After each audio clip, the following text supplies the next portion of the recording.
शायद हम एक और आपदा का इंतज़ार कर रहे हैं, क्योंकि हमने प्रकृति की चेतावनियों को सुनना बंद कर दिया है। अभी शायद ये बातें आपको कठोर लगें, लेकिन इस यात्रा के अंत तक शायद आप भी इन्हें महसूस करेंगे।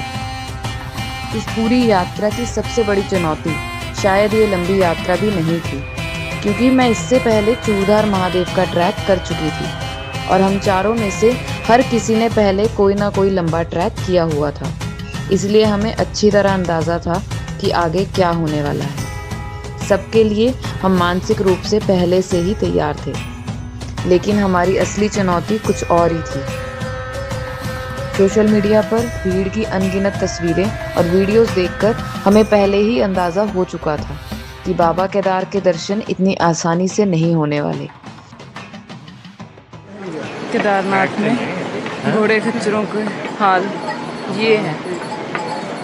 चोट लगी हुई है, फिर भी घोड़े खच्चरों पे लोग आ रहे हैं। अगर वो नहीं चल पा रहा तो उसको बिठा दिया, ठीक हो जाएगा तो ले जाएंगे।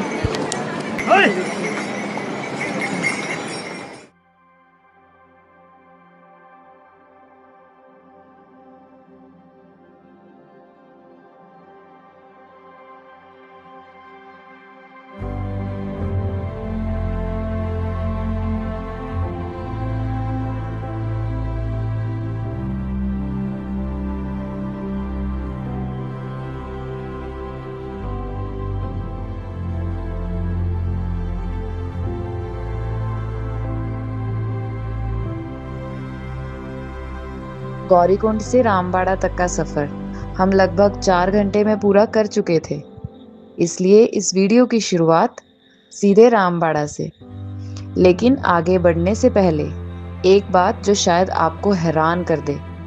आज भी ज़्यादातर लोग केदारनाथ यात्रा को 22 किलोमीटर का ट्रैक बताते हैं, लेकिन मौजूदा मार्ग पर गौरीकुंड से केदारनाथ की दूरी लगभग 16 से 17 किलोमीटर है। शायद इसी वजह से 22 किलोमीटर वाली बात आज भी लोगों के बीच में ज़्यादा सुनने को मिलती है।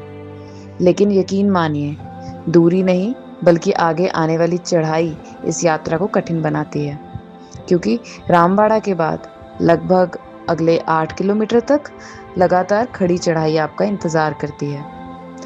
यहीं से हर कदम भारी होने लगता है और सिर्फ पैरों की ही नहीं, इरादों की भी परीक्षा शुरू हो जाती है।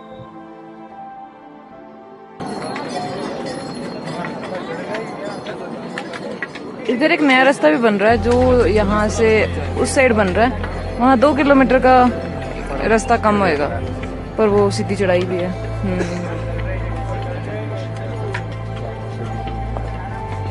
ट्रिकी होएगा।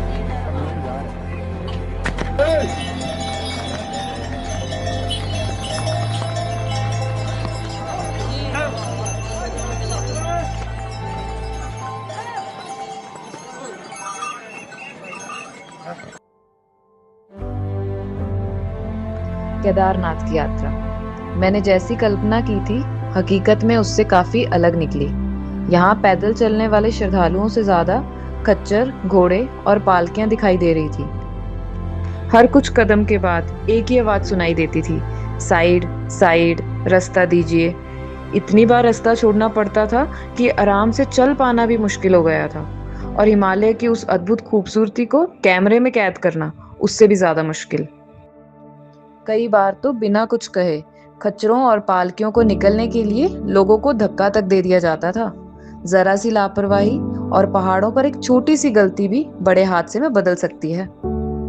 हर किसी की अपनी मजबूरी या वजह हो सकती है, लेकिन इसका असर बाकी पैदल चलने वाले श्रद्धालुओं पर भी पड़ता है, और उन बेजुबान जानवरों पर भी जो पूरा दिन इसी कठिन चढ़ाई पर लगातार चलते रहते हैं। गौरीकुंड में प्रवेश से पहले हमारी रजिस्ट्रेशन भी चेक की गई। रास्ते पर उमड़ी इतनी भारी भीड़ को देखकर मेरे मन में एक ही सवाल बार बार उठ रहा था। अगर रजिस्ट्रेशन का उद्देश्य यात्रियों की संख्या को व्यवस्थित करना है, तो क्या इतनी भीड़ के बीच भीड़ का बेहतर प्रबंध नहीं होना चाहिए था?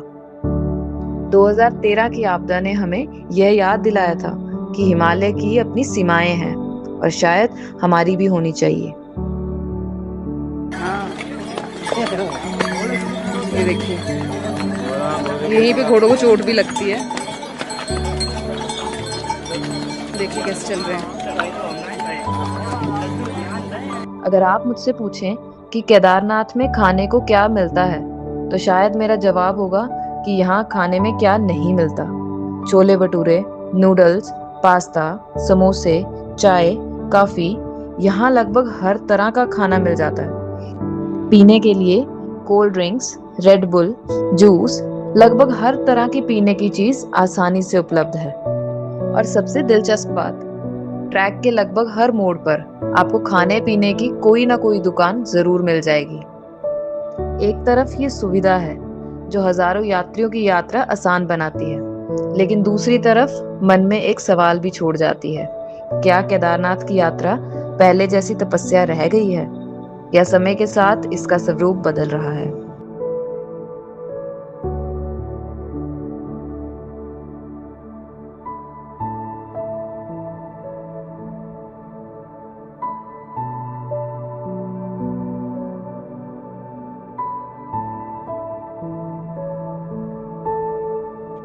करीब शाम के 5:30 बजे आखिरकार हम केदारनाथ बेस कैंप पहुंच ही गए।